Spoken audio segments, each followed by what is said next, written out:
আজ আপনাদের সাথে শেয়ার করব মাছের তেল দিয়ে একেবারে ঘরোয়া প্রসেসে অথচ অনুষ্ঠান বাড়ির মতো হবে খেতে পুঁইশাকের চচ্চড়ি। তো চলুন তাহলে আগে দেখে নেওয়া যাক উপকরণগুলো। আমি এখানে 500 গ্রাম মতো পুঁইশাক কিনেছিলাম, তো সেই পুরোটাই আমি এখানে একটু কেটে নিয়েছি। আর ডাঁটাগুলোকে দেখো একটু বড় বড় সাইজের করে কেটেছি। আর এখানে রেখে দিয়েছি বড়ি, চচ্চড়ির বড়ি যেগুলো হয় বড় সাইজের বড়ি, সেই বড়ি। তারপরে আদা আর লঙ্কা খুব ভালো মতো করে বেটে নিচ্ছি। আমি আদার সঙ্গে এখানে 2-3টে মতো শুকনো লঙ্কা আর 2-3টে কাঁচা লঙ্কা দিয়ে ভালো করে বেটে নিয়েছি। অন্যদিকে সবজির মধ্যে কেটে রেখেছি হচ্ছে কচু, আলু, কুমড়ো আর ঝিঙে। এগুলো দিয়ে আমি আজকে চচ্চড়িটা বানাবো।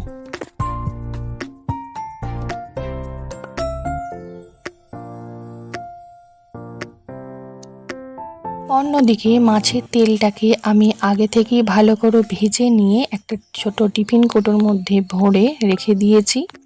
চলুন এবার শুরু করা যাক চচ্চড়িটা। এই যে দেখছেন প্রথমে বড়িটাকে আমি ভালো করে ভেজে নিয়ে তুলে নেব। এইভাবে সমস্ত সবজিকে একে একে ভেজে তুলে নেব।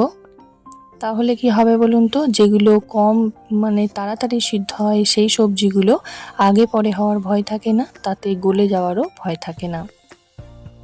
তো আমি অল্প অল্প করে তেল অ্যাড করে করে সবজিগুলোকে ভেজে নিচ্ছি।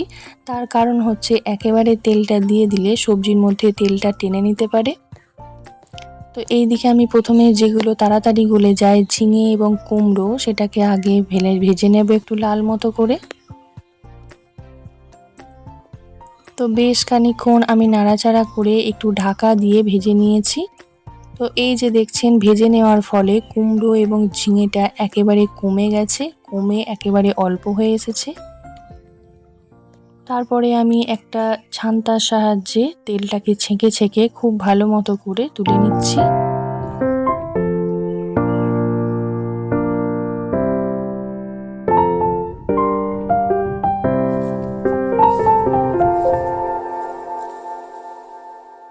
পুরোটা তুলে নিয়ে ওই একই তেলে আমি আলু এবং কচুটাকে অনেকক্ষণ ধরে বেশ ভালো করে ভেজে নেব লাল করে। আলু এবং কচু ভাজতে একটু টাইম লাগে, তাই একটু ঢাকা দিয়ে দিয়ে আমি ভাজবো, যাতে ভাজাও হতে থাকে আর তার মাঝখানে সিদ্ধটাও হতে থাকে।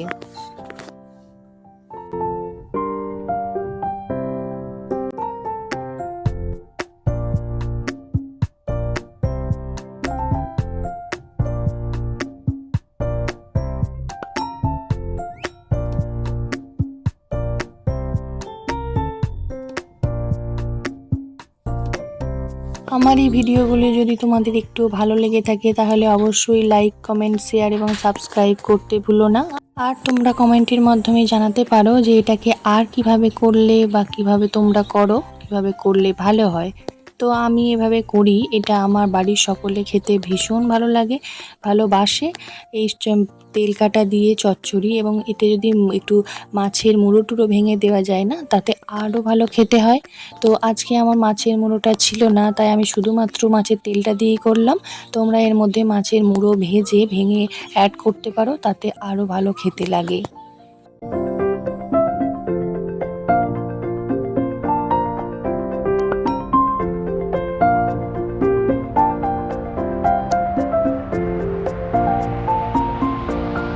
তো সমস্ত সবজি আমি এইভাবে ভালো মতো করে ভেজে তুলে রাখলাম। এবার ওই কড়াইতেই একটু তেল অ্যাড করে ওই তেলের মধ্যে অল্প পরিমাণে একটু 5 ফোড়ন, এই ছোট্ট চামচের 2 চামচ, আমার চামচটা তো তোমরা দেখলেই যে একদম গোল মতো ছোট্ট মতো, ওই চামচের 2 চামচ 5 ফোড়ন অ্যাড করে, আর 2টো তেজপাতা, আর এখানে শুকনো লঙ্কা অ্যাড করতে পারো। যেহেতু আমার বাড়িতে শুকনো লঙ্কাটা অনেকেই পছন্দ করে না, সেই জন্য আমি এখানে কাঁচা লঙ্কা অ্যাড করেছি। তোমরা শুকনো লঙ্কা অ্যাড করতে পারো। তো যাই হোক, খুব ভালো মতো করে তারপরে ফোড়নটাকে ভেজে নিয়ে আমি অ্যাড করেছি 2টো টমেটো।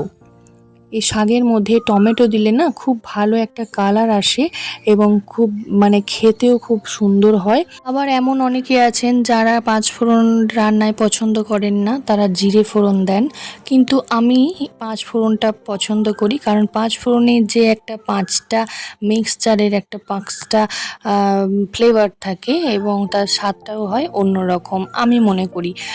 কারণ যার যার নিজস্ব মতামত তার তার মতো, কিন্তু আমি এটা মনে করি এবং আমার রান্না কিন্তু ভালোই হয়, মোটামুটি এই জিনিসটা তো ভালোই হয়।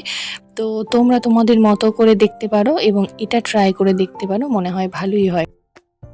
তোমরা তো এখন দেখতেই পেলে যে টমেটোটা দিয়ে দিয়েছিলাম, তারপর খুব ভালো মতো করে ভেজে নিয়েছি টমেটোটা, যাতে টমেটোটা গলে যায়, মানে শক্ত হয়ে না থাকে। তাই জন্য টমেটোটাকে আগে ভালো করে ভেজে নিতে হবে। তারপরে দিয়ে দিয়েছি আমি শাকটা দেওয়ার পরেই দিয়েছি নুন, পরিমাণ মতো। নুনটা দিয়ে দিলে কি হয় বলো তো, শাকটা খুব তাড়াতাড়ি নরম হয়ে যায় এবং জলটা বেরিয়ে যায়। আর জলটা বেরিয়ে গেলে সেই জলের মধ্যেই ওই শাকটা সিদ্ধ হতে থাকবে। এবার পরিমাণ মতো দিয়ে দিয়েছি আদা, আমি এখানে 2 চামচ মতো আদা অ্যাড করেছি। আর ওই ছোটো চামচের 1 চামচ মতো জিরে গুঁড়ো, 1 চামচ মতো ধনে গুঁড়ো, এই পরিমাণ মতো হলুদ গুঁড়ো, আর অ্যাড করে দিয়েছিলাম ভাজা মশলা, যেটা আমি নিজেই ঘরে বানিয়েছি। আর অল্প ছোট্ট 1 চামচের ওই অল্প পরিমাণে একটুখানি লাল লঙ্কার গুঁড়ো, যাতে কালারটা ভালো আসে।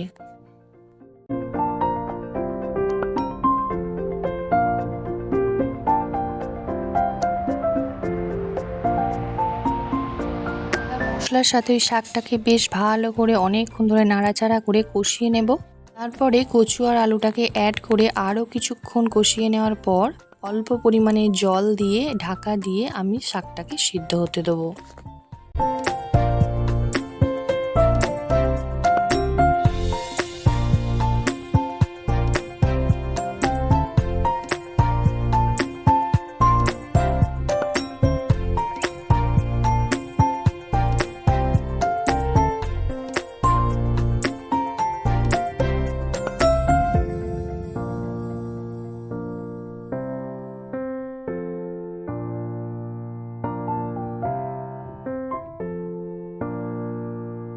এই অবস্থায় শাকটা সিদ্ধ হয়ে গেলে ঢাকাটা খুলে আমি অ্যাড করে দিলাম হচ্ছে গরম মশলাটা পরিমাণ মতো, যেটা আমি আগে থেকেই বাড়িতে বানিয়ে রেখেছিলাম। জিরে, গোটা ধনে এবং 5 ফোড়ন, শুকনো লঙ্কা সমস্ত কিছু দিয়ে তোমরা এটা বানিয়ে রেখে দেবে আগে থেকে। তারপরে আমি দেখো অ্যাড করে দিচ্ছি ওই যে মাছের তেলটা, যেটা আমি আগে থেকেই ভালো করে ভেজে টিফিন কন্টেনারের মধ্যে রেখেছিলাম, সেটা তো তোমাদের আগেই বলে দিলাম। তো এবার দেখো খুব ভালো করে আরও বেশিক্ষণ নাড়াচাড়া করে নিয়ে আমি খুব ভালো করে শাকটাকে মাখাচাকা করে নিচ্ছি। আর হ্যাঁ, এখানে আমি দিয়েছিলাম খুব অল্প পরিমাণে জল, খুব বেশি পরিমাণে জল দিয়ে দিলে একেবারে হবে না। এবার আমি অ্যাড করে দিচ্ছি বড়িগুলো, যেগুলো ভেজে রেখে দিয়েছিলাম। তোমরা এখানে বড়িটাকে স্কিপ করতে পারো, কিন্তু বড়ি দিলে বন্ধুরা আমি যেটা ফিল করলাম, খুব ভালো একটা টেস্ট আসে এবং একটা সুন্দর ফ্লেভার আসে। যখন আমি বড়িটাকে ভেজে অ্যাড করলাম না, তখন এত ভালো একটা শাকটা থেকে একটা এত ভালো স্মেল বের হলো। এটা আমি সম্পূর্ণ ব্যক্তিগত মতামত বলছি তোমাদের। তো এবার আমি অ্যাড করে দিলাম হচ্ছে কুমড়ো এবং ঝিঙেটা, একেবারে শাক সমস্ত কিছু যখন ভাজা সিদ্ধ হয়ে গেছে সেই অবস্থায় অ্যাড করলাম, তাহলে ঝিঙে এবং কুমড়োটা একেবারে গলে যাবে না।